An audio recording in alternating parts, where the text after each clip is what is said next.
नमस्कार, मी ईशा जगताप हितगुजमध्ये आपलं स्वागत आहे।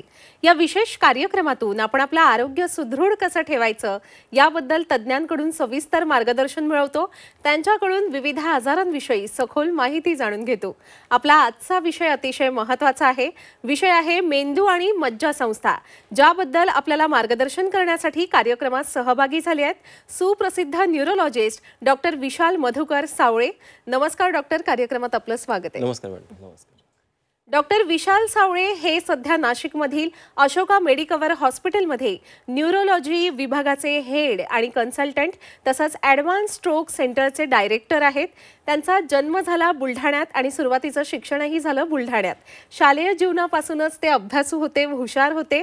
आज त्यांच्या नावावर अनेक पुरस्कार, राष्ट्रीय संशोधन पत्र आहेत। राष्ट्रीय आंतरराष्ट्रीय परिषदांमधील सादरीकरणांचाही त्यांना मोठा अनुभव आहे। त्यांनी GMC लातूर येथून MBBS ची पदवी संपादित केली। त्यानंतर MD मेडिसिनचं शिक्षण घेतलं RIMS इम्फाळ इथून। ESIC hospital, Grant medical college, JJ hospital, मुंबईतील मेडिसिन विभाग इत्यादी नामवंत अशा ठिकाणी त्यांनी आपल्या कारकिर्दीत आजवर रुग्णसेवा दिलेली आहे। त्यांनी DM न्यूरोलॉजी ही सुपर स्पेशालिटी पदवी IPGMENR Bangur institute of neuro sciences Kolkata इथून संपादित केली। डॉक्टर सावळे यांना न्यूरोलॉजी क्षेत्रात 10 वर्षांहून अधिक अनुभव आहे। त्यांनी 2019 ते 2023 या काळात नाशिकच्या वॉकहार्ट हॉस्पिटलमध्ये न्यूरोलॉजी विभागाचे हेड म्हणून काम केलेलं आहे। आता आपण अजिबात वेळ न दवडता त्यांच्याशी चर्चा करूया, त्यांच्याकडून मार्गदर्शन मिळवूया। डॉक्टर, आपण सुप्रसिद्ध न्यूरोलॉजिस्ट आहात। न्यूरोलॉजिस्ट डॉक्टर म्हणजे आपण नेमके कशावर उपचार करता? ॲक्च्युली न्यूरोलॉजी म्हटलं की मोस्ट कॉमनली आपले 3 अवयव महत्त्वाचे, त्यामध्ये आहे ब्रेन, मेंदूला कनेक्ट करणारा स्पायनल कॉर्ड आणि हातापायांच्या नर्व्ज। ब्रेन, स्पाइन आणि नर्व्ज यांचे जे आजार असतात त्यांचं निदान आणि त्यांची योग्य ती ट्रीटमेंट किंवा उपचार यांचं जे स्पेशालिस्ट असतात त्याला आपण न्यूरोलॉजिस्ट म्हणतो। मोस्ट कॉमनली मेंदूचे आजार, मणक्यांचे आजार आणि पेरिफेरल नर्व्हचे आजार यांना योग्य तो निदान करणं आणि त्यांचा उपचार करणं याचं एक काम आहे। अच्छा, म्हणजे आपण मेंदूच्या आजारांवर उपचार करता, पण मला वाटतं सायकॅट्रिक्स सुद्धा मेंदूच्या आजारांवर उपचार करतात। मग न्यूरोलॉजिस्ट आणि सायकॅट्रिक्स मध्ये काय फरक असतो doctor? Neurologist and psychiatrist most commonly they work together, कारण बरेचसे आजार हे ओव्हरलॅप असतात आणि ब्रेन म्हणजे न्यूरोलॉजिस्ट जेव्हा ब्रेन, नर्व आणि स्पायनल कॉर्डमध्ये काहीतरी आजार असतो किंवा मग काहीतरी ऑर्गॅनिक कॉज असतो, काहीतरी आपल्याला एक डॅमेज झालेला असतो, तेव्हा न्यूरोलॉजीची गरज असते। बट बरेचसे असे न्यूरोलॉजिकल आजार आहेत त्यामध्ये बरेचसे सायकॅट्रिक सिम्पटम्स ओव्हरलॅप होतात, मग तेव्हा आपल्याला सायकॅट्रिस्टची गरज असते। आणि मोस्टली सायकॅट्रिस्ट जर एका शब्दात सांगायचं झालं तर मानसिक आजार म्हणजे anxiety, hallucination, delusion, schizophrenia, depression यांच्यावरती ट्रीटमेंट करणं आणि त्यांचं एक काउन्सिलिंग करणं हे एक सायकॅट्रिस्टचं लक्षण असतं। Most commonly we work together, neurologist as well as psychiatrist. अच्छा, मेंदूचा सर्वात मोठा आजार म्हणजे स्ट्रोक म्हटल्यावरच आपल्याला धडकी भरते खरं तर, पण स्ट्रोक म्हणजे नेमकं काय असतं आणि त्याची काही सुरुवातीची लक्षणं आपल्याला जाणवत असतील? येस, स्ट्रोक हा एक अचानक होणारा आजार आहे आणि ती एक न्यूरोलॉजिकल एमर्जन्सी आहे।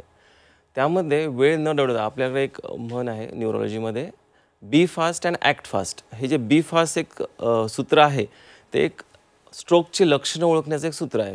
बी फॉर बॅलन्स, अचानक तोल जाणे। अच्छा।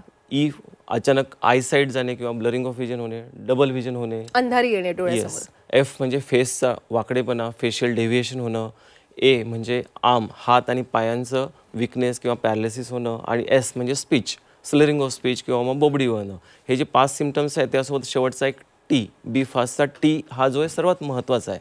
जेव्हाही पेशंटला हे लक्षणं दिसतील तेव्हा ताबडतोब पेशंटनी स्ट्रोक रेडी हॉस्पिटलमध्ये जाणं गरजेचं आहे। आणि स्ट्रोक रेडी ॲडव्हान्स सेंटर जे असतं त्यामध्ये MRI फॅसिलिटी अवेलेबल असते, जिथे न्यूरोलॉजिस्ट अवेलेबल असतो, क्रिटिकल केअर स्पेशलिस्ट अवेलेबल असतो, ICU केअर्स असते आणि तिथे आपण एक थ्रोम्बोलायसिस नावाची प्रोसिजर करतो। जर पेशंट विदिन 4.5 hour 4.5 तासाच्या आतमध्ये जर आपल्या इमर्जन्सीला आला तर आपण एक कोड व्हाईट ॲक्टिवेट करतो आणि त्यामध्ये आपण एक स्ट्रोकची एक प्रोटोकॉल असतो तो स्टार्ट करतो। त्यामध्ये ही जी ॲक्च्युली स्ट्रोक्स म्हणायचं जर अचानक होणारे हे लक्षणं त्यामध्ये मोस्टली 2 प्रकार असतात। एक असतो इश्केमिक स्ट्रोक आणि एक असतो हिमोरेजिक स्ट्रोक। इश्केमिक स्ट्रोक म्हणजे काय की रक्तवाहिनी अचानकपणे बंद होते काहीतरी ब्लड क्लॉटमुळे, आणि हा जो ब्लड क्लॉट आहे हा काढायचा असेल आणि हा रिव्हर्स पॅरालिसिस पूर्ण रिव्हर्स करायचा असेल तर आपल्याला थ्रोम्बोलायसिस नावाची एक प्रोसिजर करावी लागते. त्यामध्ये पेशंटची कंडिशन आणि पेशंटचा NIH स्कोरिंगनुसार MRI करतो. MRIमध्ये किती मोठा स्ट्रोक आहे त्यानुसार आपण थ्रोम्बोलायसिस नावाचं इंजेक्शन द्यायचं की नाही ठरवतो. हे एक पॅरालिसिस पेशंटला एक वरदान आहे. पहिल्या जुन्या काळात असं म्हण होती की एकदा पॅरालिसिस ब्रेन स्ट्रोक झाला तर हा रिव्हर्स कधीच होत नाही, पण असं नाही. हा कंप्लीट रिकवर होऊ शकतो जर पेशंट लवकर आला आणि लवकर त्याला ट्रीटमेंट मिळाली तर या थ्रोम्बोलायसिस नावाच्या प्रोसिजरमुळे पेशंटला जीवनदान मिळतं आणि म्हणजे पॅरालिसिसही बरा होतो आणि जीवनही वाचतं. अजून एक प्रकार असतो थ्रोम्बेक्टमी. जेव्हा पेशंटला हा क्लॉट खूप मोठा असतो तेव्हा आपण एक DSA ब्रेनची अँजिओग्राफी करून DSA प्रोसिजर एक थ्रोम्बेक्टॉमी नावाची प्रोसिजर करतो. त्यामध्ये हा थ्रोम्बस क्लॉट काढण्याचा रिट्रिव्हलचा प्रयत्न करतो. त्यामध्ये सुद्धा परत रक्तपुरवठा चालू होतो आणि परत पेशंटला जो पॅरालिसिस तो रिव्हर्स होत असतो. त्यामुळे कोड व्हाईट ॲक्टिवेट होणं, ॲडव्हान्स स्ट्रोक सेंटरला जाणं आणि actually time is brain in neurology. प्रत्येक सेकंद महत्त्वाचा आहे. प्रत्येक सेकंदाला ॲटलिस्ट 36,000 ब्रेनचे सेल्स मरतात. अच्छा. त्यामुळे प्रत्येक क्षण हा महत्त्वाचा आहे. त्यामुळे मी शेवटचा एक सगळ्यांना संदेश देऊ इच्छितो की जेव्हा जेव्हा पॅरालिसिसचे हे लक्षणं दिसतील तेव्हा शेजारच्या जिथे स्ट्रोक रेडी हॉस्पिटल आहे तिथे जाणं गरजेचं आहे, जेणेकरून पेशंटचा पॅरालिसिस पूर्ण रिव्हर्स होऊ शकतो. बरोबर आहे. खरं तर आपण जी लक्षणं सांगितली की डोळ्यापुढे अंधारी येणं किंवा तोल जाणं, यामुळे ना रुग्णाला तातडीने स्वतः हॉस्पिटलमध्ये जाणं हे अशक्य आहे, म्हणजे जवळपास अशक्य आहे. तर त्याच्या कुटुंबियांनी काय काळजी घ्यायला हवी, म्हणजे काही प्रथमोपचार असतात का? ओके. ॲक्च्युली स्ट्रोक हा अचानक होणारा आजार असतो आणि त्यामध्ये प्रथमोपचाराची जास्त म्हणजे ऑप्शन नाही आहेत आपल्याकडे. जोपर्यंत आपण MRI आणि NIH स्कोरिंग करत नाही, त्यांचा BP किती आहे, शुगर किती आहे, त्यानुसार ट्रीटमेंट करत नाही, तोपर्यंत पुढची ट्रीटमेंट होणारच नाही. त्यामुळे घरी टाईम न घालता डायरेक्ट स्ट्रोक रेडी हॉस्पिटलला जाणं गरजेचं आहे. असं मी जस्ट बोललो की टाईम इज ब्रेन. प्रत्येक सेकंद महत्त्वाचा आहे. प्रत्येक सेकंदाला 36,000 सेल्स मरतात जर ह्या क्लॉटला आपण काढलं नाही तर. त्यामुळे प्रथमोपचार या स्ट्रोकसाठी नाही आहेत. Better to go to hospital and treat as early as possible. बरोबर. आणि त्यासाठी सर्वांना माहीत असायला हवे की त्यांच्या परिसरात स्ट्रोक रेडी हॉस्पिटल कोणकोणते आहे, याची माहिती हवी. डॉक्टर, आपण सांगितलं की स्ट्रोक हा अचानक येतो. मग जी सुरुवातीला आपल्याला कधी कधी डोकं दुखतं, आपण लगेच पेन किलर घेतो आणि डोकं शांत करतो. कदाचित ही सुरुवातही असू शकते. डोकेदुखी, मायग्रेन आणि त्याचबरोबर स्ट्रोक टाळण्यासाठी काय करावं याविषयी काय मार्गदर्शन कराल? ओके. ॲक्च्युली प्रत्येक डोकेदुखी ही एक सिव्हिअर किंवा सिव्हिरिटी नसते. डोकेदुखीचे वेगवेगळे प्रकार असतात. त्यामध्ये सामान्यतः मेजॉरिटी आपल्या इंडियन पॉप्युलेशनमध्ये मायग्रेन नावाचा एक आजार आहे. त्याच्यामध्ये अर्ध डोकेदुखी, कधी अपोजिट साईडला, कधी पूर्ण डोकेदुखी, त्यासोबत वॉमिटिंग होणं, उलटी होणं किंवा डोळ्यांना अंधारी येणं. काही जणांना जेव्हा जेव्हा हेडेक होतो तेव्हा हे लाईट आवाजसुद्धा सहन होत नाही आणि हे हेडेक समटाईम्स पूर्ण दिवसभर राहतात, कधी कधी 2-3 दिवससुद्धा राहतात. तर या आजारासाठी प्रॉपर ट्रीटमेंट आणि प्रॉपर इव्हॅल्युएशन केलं तर बऱ्यापैकी हा आजारसुद्धा कंट्रोल राहतो.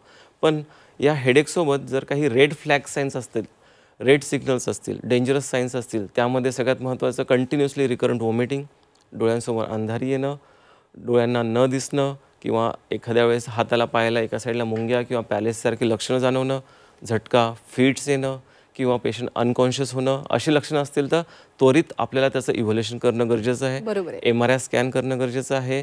त्यामध्ये काही क्लॉट आहे का, ब्रेन स्ट्रोक आहे का, ते चेक करणं गरजेचं आहे. अँड अकॉर्डिंगली आपण त्याची ट्रीटमेंट प्लॅन करणं गरजेचं आहे. कारण मी सांगितल्याप्रमाणे प्रत्येक स्ट्रोक पेशंट किंवा emergency neurological condition should be treated as early as possible. अगदीच. डॉक्टर, जे वृद्धापकाळात विस्मरण येतं, म्हणजे आजी आजोबांना काही गोष्टी पुसटच्या आठवतात, काही गोष्टी आठवतच नाहीत, अशा वेळी त्यांची काय काळजी घ्यावी, त्यांची स्मरणशक्ती उत्तम राहील यासाठी काय करावं? ओके. ॲक्च्युली न्यूरोलॉजीमध्ये विसरभोळेपणाला आपण डिमेन्शिया म्हणतो. आता प्रत्येक विसरभोळेपणा हा डिमेन्शिया नसतो. सिंपल भाषेत जर सांगितलं मी तर मला चाबी कुठे ठेवली आहे मला माहीत नाही, मला आठवत नाही, पण मग चावीने काय करायचं हे जर आठवत नसेल त्याला आपण डिमेन्शिया म्हणू शकतो. अंडरस्टँड? म्हणजे we should give reason. Actually डिमेन्शियाचे वेगवेगळे प्रकार असतात. सामान्यतः प्रत्येकालाच आता आपलं लाईफस्टाईल एवढं बिझी आहे, सकाळी उठल्यापासून रात्री झोपेपर्यंत आपली धावपळ चालू असते, ऑफिसचे कामं चालू असतात, मल्टिपल टास्क चालू असतात ॲट अ सेम टाईम. मग तेव्हा आपल्याला थोडंसं विसरल्यासारखं होऊ शकतं. दॅट इज सामान, means it's common. But dementia part हा वेगळा आहे. त्यामध्ये मोस्ट कॉमनली वयानुसार हा प्रोग्रेस होत जात असतो आणि वयानुसार होणाऱ्या विसळभोळेपणाला आपण डिमेन्शिया म्हणतो. त्या डिमेन्शियाचे वेगवेगळे प्रकार आहेत. त्यामध्ये अल्झायमर जो सगळ्यांना माहिती आहे, नंतर फ्रंटोटेम्पोरल डिमेन्शिया आहे आणि वेगवेगळे प्रकार आहेत. ठीक आहे. अगदीच. खरं तर हा विषय खूप व्यापक आहे, पण आजच्या आपल्या या कार्यक्रमाला वेळेची मर्यादा असल्यामुळे आता या ठिकाणी आपल्याला थांबावं लागणार आहे. डॉक्टर, आपण इथे उपस्थित राहिलात आणि आम्हाला एवढं मोलाचं मार्गदर्शन केलं, त्याबद्दल मी आपले मनापासून आभार व्यक्त करते. धन्यवाद. ओके, धन्यवाद. प्रेक्षक हो, आता वेळ झालेली आहे इथेच थांबण्याची. ताज्या घडामोडींसाठी नेहमीच पाहत रहा झी 24 तास.